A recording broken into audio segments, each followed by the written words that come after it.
حي الشباب العاملين خير الكتائب أجمعين من شيدوا صرح الرشاد ليرفعوا لله دين. حي الشباب العاملين خير الكتائب أجمعين من شيدوا.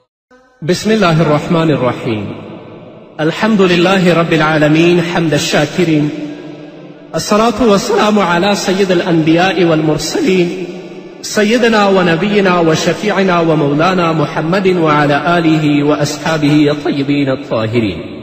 قدرمنو اوریدونکو د ژوند د لارې د خپرونې مینوالو، السلام علیکم ورحمت الله وبرکاته.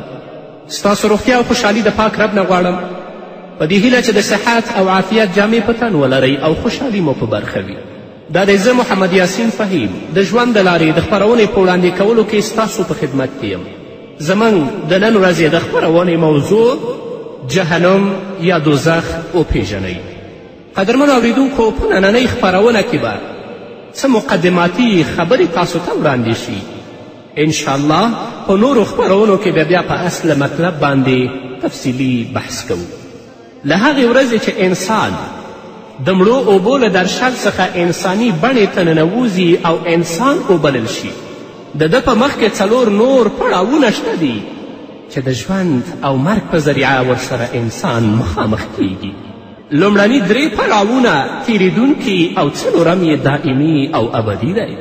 لومړی پړاو هغه دی چې انسان یې د مور په رحم کې تیروي. انسان د خپل هغه لومړني پړاو په سر کې مړ وي، خو وروسته بیا ژوند پیل کړي.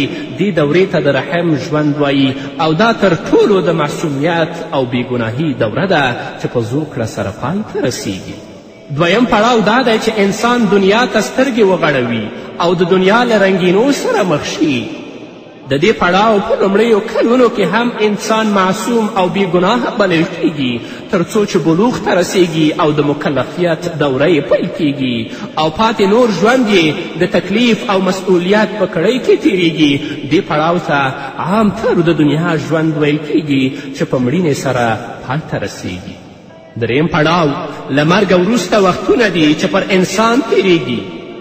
موږ ورته د قبر دوره وایو او د شریعت په اصطلاح کې هغه ته عالم برزخ ویل کیږي، چې د دنیا او آخرت ترمنځ یوه وقفه او دمه ده. په دې دوره کې که څه هم عام طور انسان خپل غوښن بدن له لاسه ورکوي، خو هر څه چې تیریږي هغه د ده له روح سره بشپړ تړاو لري. په دې پړاو کې انسان ته په ظاهره مړ ویل کیږي، خو هلته یو بل ډول ژوند پیلیږي چې عقل د هغې صحیح درک نشي کولی او نه د دنیا د ژوند سره هغه پرتله کیږي. دا پړاو له مکلفیت او مسئولیت څخه خالی دی، ولې د تیر ژوند پر بنا د جزا او سزا ځینې څپې د انسان روح اغیزمن کوي او د تیر ژوند په اړه څه ناڅه پوښتنې همدارنګه په دې ځای کې ترسره کیږي او د حساب او کتاب د دوسیې نقل هم ورسره یو ځای کیږي. دا پړاو انسان ته د آخرت د ژوند لپاره د پال په بڼه درک ورکوي. په دې اعتبار ورته د آخرت له منزلونو لومړی منزل ویل کیږي. دا پړاو د خپلې هوساینې او سختي په اعتبار پر انسان باندې ډیر اوږد او یا ډیر لنډ تمامیدلی شي او په آخر کې د قیامت په پیل او د حشر په هر رنګه اعلان سره دا ژوند هم پای ته رسیږي. څلورم پړاو هغه د آخرت او د قیامت دی چې انسان ته پکې د دنیوي ژوند د هر راز عقیدې او عمل له بشپړې جزا یا سزا سره مخامخ کیدل حتمی او ضروري دي. البته که الهي بکنه د چا ننګه وکړي نو بیله خبره ده د آخرت ژوند تلپاتې او ابدي ژوند دی چې ښې او بد د انسان تر تصور لوړې دي او یوازې د قرآن او حدیث په ژبه یې بیلابیل اړخونه څیړل شوي او د هغوی په استناد ورڅخه ډیرو کتابونو بحث کړی دی. خو موږ به انشاءالله په دې خپرونو کې صرف د دوو پړاوونو څخه بحث کوو، یو د برزخ او بل د قیامت. د برزخ پړاو به زموږ په خپرونو کې د هغې څیړل لنډ وي، خو اصلي هدف به زموږ هغه د قیامت پړاو وي. قدرمنو اوریدونکو، الله رب العزت د هر انسان لپاره په آخرت کې دوه ځایونه تیار کړي دي، یو جنت دی او بل دوزخ. که څوک ښه کارونه کوي او له ایمان سره له دنیا ولاړ شي هغه ته به الله رب العزت د جنت غوندې ښکلې او ښایسته مکان ورکوي او که څوک په دنیا کې له ایمانه بې برخې شو او یا یې ایمان راوړی وي خو د غفلت او بېباکي له کبله په ګناهونو کې ونښت او له توبې پرته مړ شه هغه ته به د جهنم په څیر بد او ناوړه مکان الله ورکوي. دوزخ هغه ځای دی چې الله رب العزت د مجرمانو د سزا لپاره جوړ کړی او جنت هغه ځای دی چې الله رب العزت خپلو دوستانو ته د انعام او میلمه پالنې لپاره جوړ کړی دی. اوس نو قدرمنو اوریدونکو دا زموږ د ژوندانه په ترتیب پورې اړه لري چې د جنت په لاره ځو او که د جهنم په لاره. علما لیکي چې ستاسو هر قدم یا تاسو جنت ته نږدې کوي یا ستاسو هر قدم تاسو جهنم ته نږدې کوي. که تاسو قدم د الله رب العزت د حکم پر ځای کولو لپاره پورته که نو تاسو به جنت ته نږدې کیږئ او که خپل قدمونه هم د ګناهونو لپاره پورته که نو تاسو به دوزخ ته نږدې کیږئ. زموږ د ژوند له ترتیب څخه درک لګیږي چې موږ په کومه لار روان یو. دواړې لارې پوره روښانه دي. په یوه لاره کې په سنتو عمل کیږي، په پرده کې ژوند کیږي، د پاکلمني خیال ساتل کیږي، ریښتونی او د غوره اخلاقو ژوند کیږي. داسې خلک د جنت په لاره سم دم روان دي. په دویمه لاره کې ژوند بې پردې وي، بې حیایي کیږي، همدارنګه د فلمونو، د سندرو، د سروزونو او په ډول ډول ګناهونو کې د مصروفیت ژوند وي. یو بله خوا اړیکې جوړیږي. انسان د خپلو نفسي غوښتنو او شهوتونو په پوره کولو کې بدمسته او د آخرت له خوا څخه بیخي غافل او بېغمه اوسي. دا نو د جهنمیانو ژوند دی. نو قدرمنو اوریدونکو تاسو خوښ کړئ. اوس نو پریکړه پر موږ پورې اړه لري چې کومه ځای او کومه ودانۍ د ځان لپاره غوره کوو او د خپل ژوندانه په مزل کې د کم یوه په لور ګام وچتو. که له یوې میرمنې او له یوې خور څخه پوښتنه وشي چې ته خو یوه ودانۍ اخلې، دلته دوې ودانۍ دي، ته ووایه کوم یوه دې خوښه ده؟ په یوه ودانۍ کې ګلبن شته، باغونه شته، ګلان او میوې شته، خدمت کوونکي او نوکران شته، همدارنګه له ملغلرو څخه جوړې غټې کوټې شته، خوشبویي لري، د عسلو، شرابو او د شیدو اوبه روانې دي، همدارنګه د دې ویالې پکې روانې دي. د مور، پلار، خاوند، بچیانو، د خویندو او ورونو او د ټولو خپلوانو له ځان سره کولو واک او اختیار به لرې. هلته به له الله او له انبیاو کرامو سره لیده کاته کوې.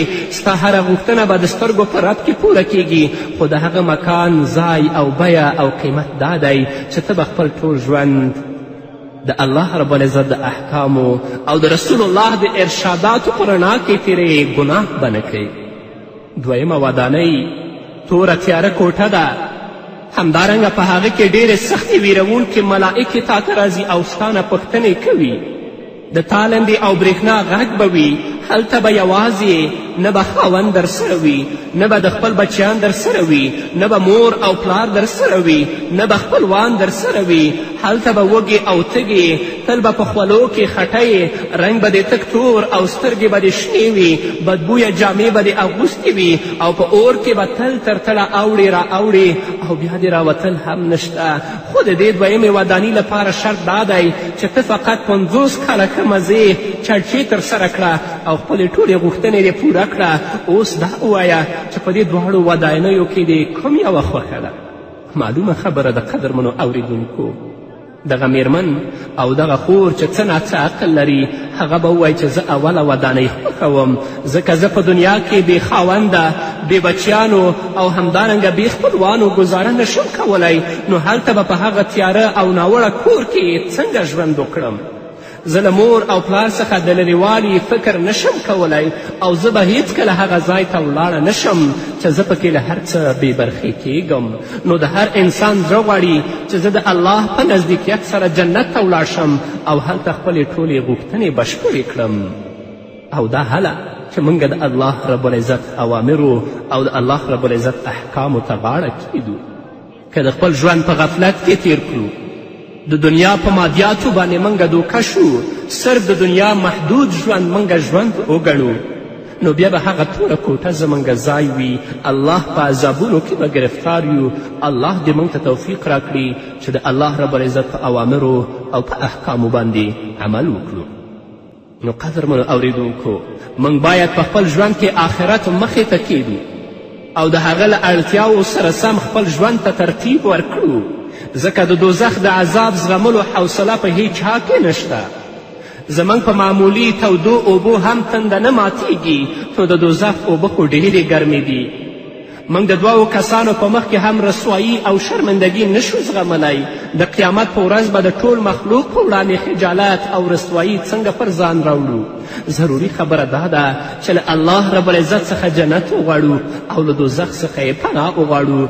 دا هغه دعا ده چې رسول الله صلی الله علیه وسلم موږ ته راښودلې: اللهم انی اسألک الجنه واعوذ بک من النار. یا الله، زه در څخه د جنت غوښتنه کوم او له دوزخ څخه دې پناه غواړم. نو کله چې موږ او تاسې دا دعا کوو، نو بیا د خپل ژوند ترتیب ته هم بشپړه پاملرنه کوو، ځکه باید موږ او تاسو پر کاغذ باندې د هغو ګناهونو چې انسان یې کوي یو لست جوړ کړو او ښه په تنهایي کې هغه لست مخې ته کیږدو او غور او فکر وکړو چې په کومو ګناهونو موږ اخته یو او له کومو څخه الله پاک ساتلی یو. له کومو ګناهونو څخه چې خلاص یو، پر هغو الله پاک ته شکر ادا کړو، او په کومو ګناهونو چې اخته یو هغه یوه نښاني کړو او د هغو څخه توبه وباسو. کله چې موږ له ټولو ګناهونو څخه توبه وکړو، نو زموږ او د الله ترمنځ روغه جوړه وشوه. الله رب العزت به زموږ زاړه ګناهونه معاف کړي او د راتلونکو عملونو اجر به مو زیات کړي. دا د الله رب العزت لار. لکه څرنګه چې موږ په پټه پټه ګناهونه کوو، دا راز باید په تنهایي کې خپلې ګناهوې را یادې کړو او پټ پټ الله ته وجړو او د الله رب العزت نه بښنه وغواړو. نو قدرمنو اوریدونکو، تر څو چې انسان ګناهونه خوشې نه کړي، تر هغو یې د الله رب العزت نزدېکیت او قرب نه په برخه کیږي. باید ښه ځان پوه کړو چې الله رب العزت پاک دی او ګناهونه ناپاکي او مرداري ده. د چا پر بدن چې د ګناهونو نجاست او مرداري وي، هغه الله رب العزت ته نږدې کیدلی نشي. له هغه سره د نزدېکیت لپاره له ګناه څخه پاکوالی ضروري دی. که موږ قدرمنو اوریدونکو له وړو او یا د غټو ګناهونو څخه هر څومره کوو، په هغې اندازه له الله رب العزت څخه موږ لرې کیږو، او څومره ګناهونه چې موږ پرېږدو، په هغه اندازه موږ الله رب العزت ته نږدې کیږو. او کله چې له ټولو توبهګار شو، نو د الله رب العزت سره به موږ نږدې شو. الله به موږ ته بښنه وکړي. نو الله رب العزت دې موږ ته توفیق راکړي چې واړه او لوی ګناهونه ټول پرېږدو، تر څو چې د الله رب العزت قرب او نزدېکیت موږ ته نصیب شي. نور به مو اورو قدرمنو اورېدونکو، خو د یوې دمې نه وروسته.